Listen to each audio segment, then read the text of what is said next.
Salut, nouvelle vidéo du coup pour la présentation de ma nouvelle voiture pour le travail. Du coup, en gros, je vais vous faire une vidéo de pourquoi il faut pas acheter ça, tout simplement. Je suis pas là pour vendre l'électrique. J'étais anti-électrique, j'ai depuis décembre, ça fait 2 mois et demi à peu près.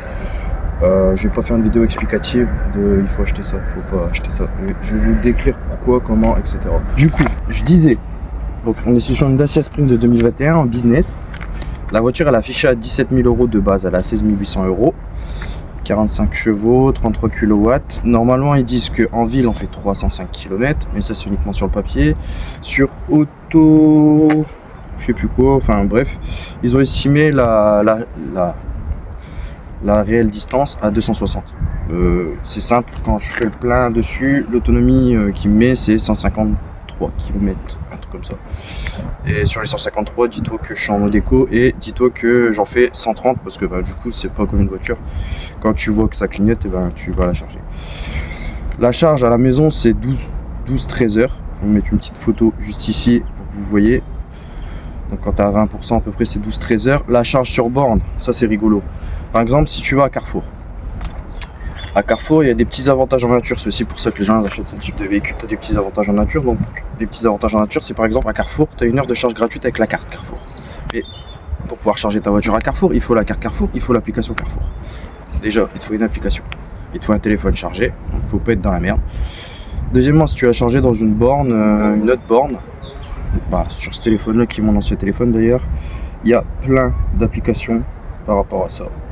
Tu as plein d'applications. En fait, à chaque fois que tu vas aller dans une nouvelle borne, par rapport à la borne que c'est, tu vas devoir installer l'application, payer pour qu'ils reconnaissent ta carte, mettre ta carte, et seulement après tu pourras faire ta charge. Donc pour te dire que c'est vraiment chiant, très chiant. Donc du coup, revenons-en. On était du coup sur la charge. La charge est longue, la charge est chiante. L'autonomie, elle est pas réelle du tout. Tu peux enlever 100 km de ce qu'il te donne, donc sur les 305, même plus 140 km sur ce qu'il te donne sur le papier. Donc tu enlèves 140 km déjà de ça, rien que ça. On va dire que tu fais 150 bornes au maximum, sans chauffage, sans radio, sans rien, tu fais 150 km. Encore vraiment, faut rouler comme un papy à 45 et voilà. Si tu roules sur autoroute, il faut pas dépasser 90, sinon tu vois ton pourcentage de batterie descendre. C'est simple, j'avais fait Douai avion, il y a à peu près 25 bornes. Ça m'a, en roulant aux vitesses tolérées, du coup aux vitesses recommandées, donc 90-110.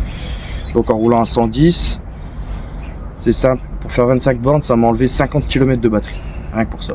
Ensuite, il y a encore un point négatif, c'est quand il fait froid, l'autonomie de la batterie baisse encore.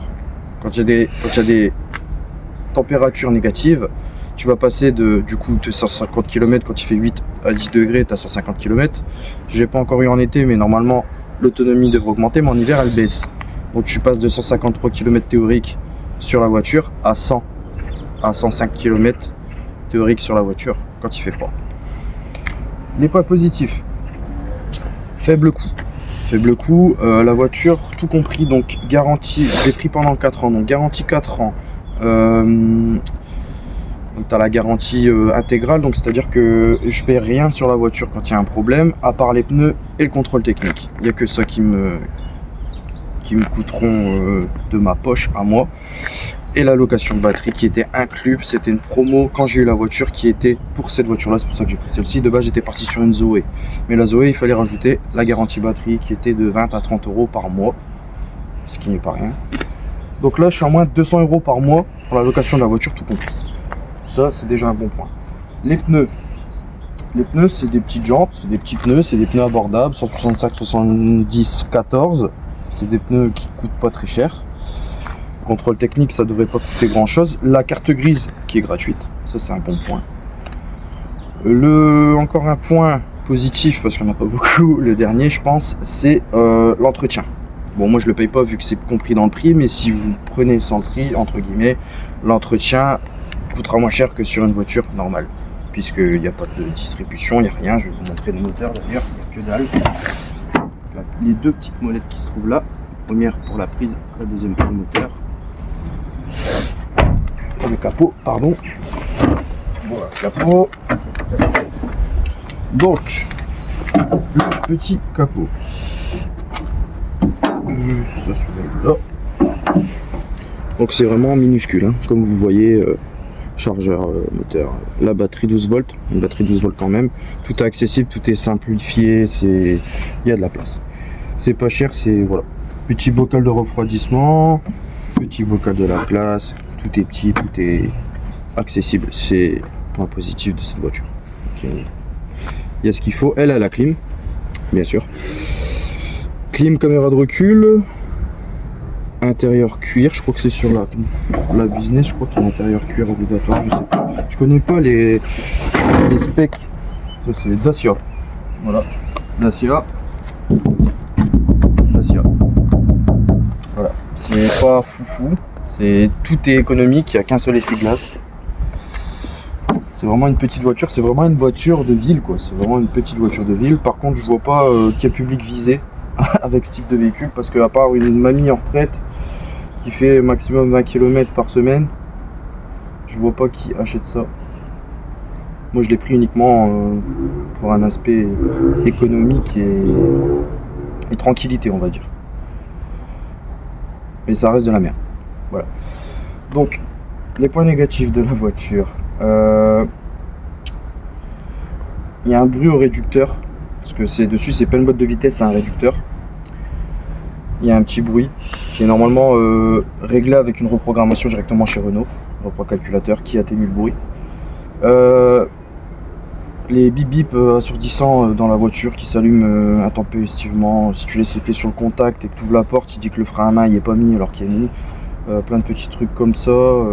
J'ai oublié quelques points dans la vidéo. Les points négatifs. Faut pas oublier que c'est une voiture en location. Donc qui dit voiture en location avec les garanties, faut pas oublier non plus qu'il faut forcément que la voiture soit entretenue dans une concession qui respecte le contrat de la location, du coup de la Jack. Moi il faut juste faire un essai routier du coup pour que le mécanicien en charge de cette voiture puisse voir les problèmes qu'il y a, du coup faire un essai routier, voir le problème avec le réducteur, voir les solutions techniques, voir aussi parce qu'il y a un problème de tremblement à 30, en gros ça te fait comme ça, tu fais ça dans la voiture. Donc voilà, ça c'est cool. Il y a un bruit de freinage, donc ça c'est juste un nettoyage, freinage, il y a un bruit genre même quand tu freines pas ça fait c'est chiant. En autre point négatif que je vous ai pas dit du coup, en autre point négatif, il y a le fait que c'est une voiture électrique. Faut pas oublier qu'en fait, en gros, qui dit voiture électrique dit du coup pas de boîte de vitesse, donc pas de roue, il y a pas de roue libre. Il y a forcément un frein moteur qui est fait, donc ça freine pratiquement tout le temps. C'est moins qu'avant sur les premiers Kangoo, les Kangoo E-Tech, où là vraiment il y avait vraiment un frein qui était abominable. C'était tu lâchais la pédale d'accélérateur, ça te comme si tu appuyais sur les freins. Là c'est moins, mais bon, il y a tout le temps cet aspect là parce que du coup bah, tes feux stop ne s'allument pas. Du coup si les personnes derrière ne savent pas réellement conduire, et ben les personnes qui sont derrière peuvent te rentrer dedans. Après il y a la distance de sécurité etc, mais il faut pas oublier que sur la route tout le monde ne sait pas rouler etc. Il y a cet aspect là. En point positif, je pourrais rajouter le chauffage qui est rapide. C'est tout. Le fait que ce soit un bateau sur autoroute, ça fait flipper, ça tient pas la route, c'est horrible. Horrible. Moi je pense que la hauteur de caisse est trop haute pour ce type de véhicule. Ça fait 1200 kg je crois, poids total à charge. Je vais vous dire ça tout de suite. 970 à vide, PTAC 1286 kg. 330 kg de charge utile. Ils disent que le coffre il fait je sais plus combien de litres. Mais bien sûr, comme c'est une voiture électrique, il faut tout le temps se promener avec son petit câble, enfin ces deux petits câbles, le câble de charge rapide, le câble de charge maison. Et du coup ben, quand tu as une maison et que tu as une grande allée, ben, il te faut aussi le petit enrouleur. Point négatif, ceci il devrait être changé, donc il fuit et en plus il est plié, donc le coffre il est un petit peu voilà, qui se ferme très mal. Voilà, donc d'un aspect, cet aspect, il faut pas acheter cette voiture. Pour moi c'est de la merde, l'électrique ça restera toujours de la merde. J'étais pas fan de Dacia ni fan d'électrique du tout. J'ai voulu prendre ça pour essayer de me faire changer aussi d'avis, voir les aspects positifs. Mais pour moi, il y a beaucoup trop d'aspects négatifs sur ce type de véhicule qui feront que c'est pas donné à tout le monde. Et que voilà, c'est de la merde. Et on peut me parler de Tesla ou d'autres voitures, ça pour moi ça restera de la merde, le fait que tous les éléments que j'ai cités font que pour moi c'est quelque chose de relou tous les jours. C'est très relou, tu vas au magasin, il faut que tu cherches ta voiture, il faut que tu sortes le câble, il faut que tu... Ah, un autre point positif, les places voiture électrique, c'est tout. Tu charges, il faut l'appli, nana, tu mets, c'est sur ton téléphone, nana, paiement que par carte, tu peux pas régler en liquide, donc il faut que tu aies ta carte sur toi ou il faut que tu aies la carte sur l'application. C'est franchement très chiant. Ensuite, qu'est-ce qu'il y a ? Ah, le confort. Le confort est inopérant dans cette voiture. C'est des sièges en bois, c'est pas possible. C'est inopérant. Des sièges cuir, des sièges en bois. Il n'y a pas de... Il y a le Bluetooth, il y a tout dans la voiture. Les sièges sont pas confortables du tout. Ah, aussi. On vous vend le véhicule dans le sens où vous pouvez faire poser une bande chez vous pour que ça vous coûte moins cher et changer de contrat EDF, etc. Donc EDF vous dit que vous pouvez mettre une bande chez vous. Petite bande, je vais vous montrer le devis qui est juste là parce que c'est pas gratuit du coup, mais ça on vous le dit pas. Le devis qui sera juste là. Donc le devis fait 2000 €. Voilà, 2000 € pour pouvoir charger sa voiture plus rapidement chez soi.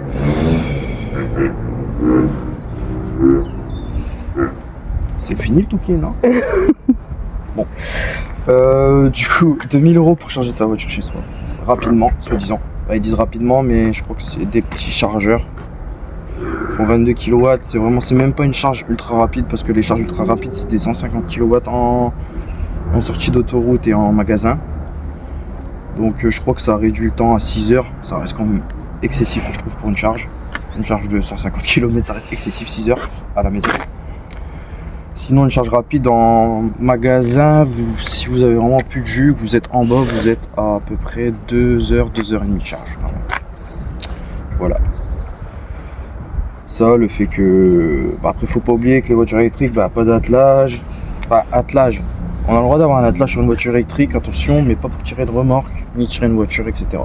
On a le droit d'avoir un attelage pour pouvoir mettre le porte-vélo, par exemple. Une petite bagagère. Pas une petite... petit coffre. Ouais, genre le truc au-dessus, quoi. Mais sinon, on n'a pas le droit d'avoir d'attelage. Il y a plein de trucs qui font que je peux acheter ce véhicule dans 4 ans. Je n'achèterai pas ce véhicule dans 4 ans. Donc c'est simple. Si vous voulez une voiture électrique, il faut la prendre en location avec toutes les garanties qu'il faut. Et puis, il faut pas l'acheter. Voilà. Donc j'espère que cette vidéo vous aura plu. Et puis du coup, on s'arrête là. Voilà. Au revoir.